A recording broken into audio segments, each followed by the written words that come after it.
Buffers are used in many applications where a constant pH is required. Therefore, preparing an effective buffer solution is crucial to the operation. An effective buffer should be able to neutralize moderate amounts of acid or base to keep pH at the desired range. This brings about two discussions. One of them is buffering capacity. This is the amount of acid or base the buffer can neutralize before having drastic pH changes. This depends on the absolute quantities of the buffer acid and base. The other parameter is buffering range. This is the pH range that the buffer can be effective. And this depends on the acid or base that is chosen to make the buffer, and also the relative amounts of the acid and the base. Let's see how to pick the right acid to use so that the buffer is at the desired pH. If you choose the base and acid concentrations to be equal, this makes their ratio equal to 1. Logarithm of 1 is 0, which means that pH will be equal to pKa of the weak acid. Therefore, to make a buffer with a specific pH, first pick a weak acid whose pKa is close to the desired pH.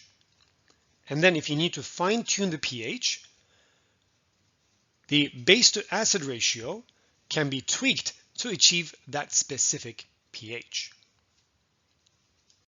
Buffering range is the range of pH that the buffer is effective. The buffer should have acid-base concentrations within a factor of 10 to work effectively, to be able to neutralize both the acid and the base added. So the ratio should be between 10 and 0.1. Consequently, the pH of a buffer should not be more than 1 pH unit above or below the pKa of the weak acid it contains. An exception to that is the blood pH buffer, which has a base to acid ratio of 20 to 1. The reason for that is our bodies tend to produce carbon dioxide and acid. Therefore, we need more base than a traditional buffer in our blood to neutralize the excess carbon dioxide that is produced. Now let's see how this specific ratio range corresponds to a pH range of plus minus 1, the pKa of the acid. If the base to acid ratio is 0.1, the logarithm of 0.1 is negative 1.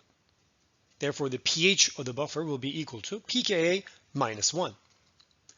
But if you pick the ratio of base to acid to be 10, the logarithm of 10 is 1. Therefore, pH of this buffer will be pKa plus 1. And this is why, due to the range being 10 to 0.1 of the base to acid ratio, the buffering range, pH range of the buffer, is somewhere plus minus 1 of the pKa value.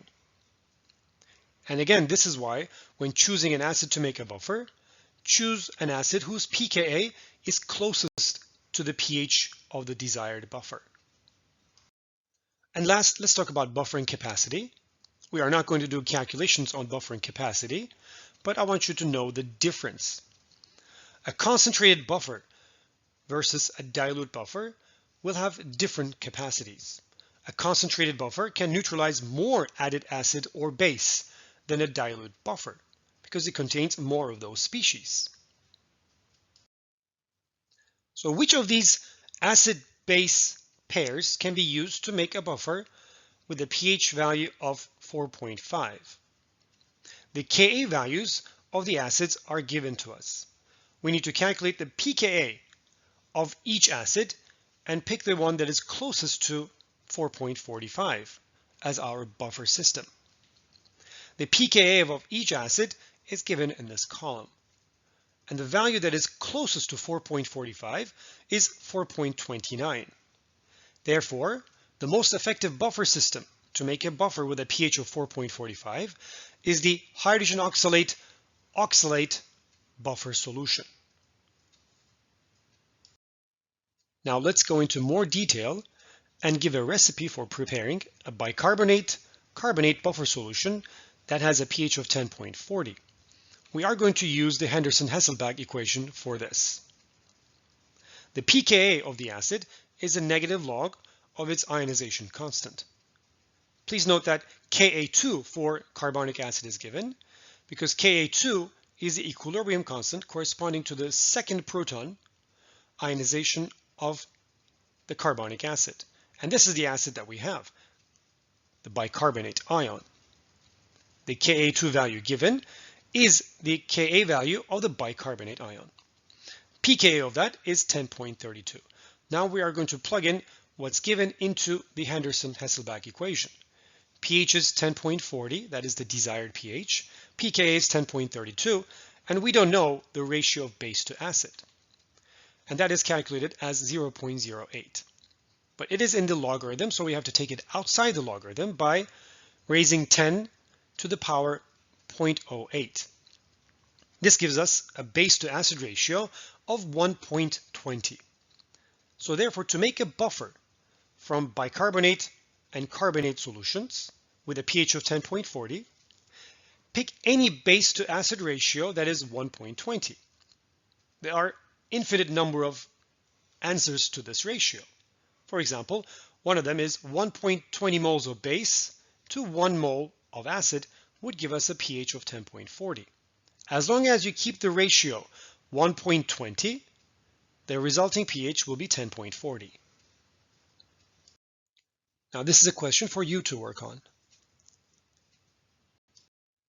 This is a more involved question. You first need to pick the appropriate weak acid from the given list and then describe how you would prepare the buffer, that is with a pH of 9.50.